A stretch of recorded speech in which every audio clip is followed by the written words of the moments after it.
Served for a 92-year-old Moberly woman who was murdered in her home a few years ago. KOMU8's Taylor Reed is here with what neighbors had to say about the case.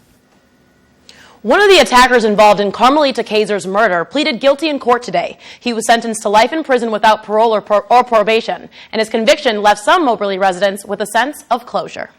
She didn't deserve it. She did not deserve it at all. In 2013, Christopher Lewis and Jeffrey Nichols purchased a weapon at the Moberly Walmart before driving a few miles down the road to Carmelita Kayser's house. It was there that Kayser was struck in the neck with a machete, pistol whipped, and left for dead after a robbery gone wrong. The attack left the town of Moberly searching for answers. I'm standing just across the way from 401 Moorhead Street, which is the site of Carmelita's murder. I spoke to one of her former neighbors who gave me a little insight into her life and what happened on that fateful night.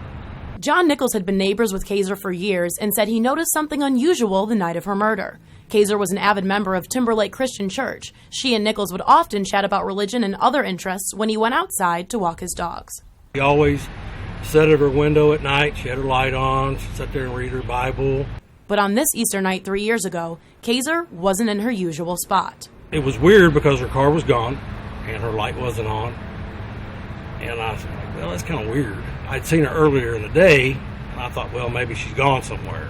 It wasn't until midnight when police knocked on his door that Nichols learned Kayser was robbed, and not until speaking with her son the next morning that he heard news of her murder. I should have noticed something. But I didn't pay no attention because I figured it was Easter, she was with her family, and so I didn't really take it to heart as to what happened. But something felt wrong. Even though it's been several years since Kayser's murder, community members are happy to hear of a conviction. I'm glad that one pleaded guilty. That's good. Hopefully the other one will do the right thing and, make it right. Taylor Reed, KOMU8 News, Moberly. The other suspect in Kayser's murder trial faces trial in November in Marion County.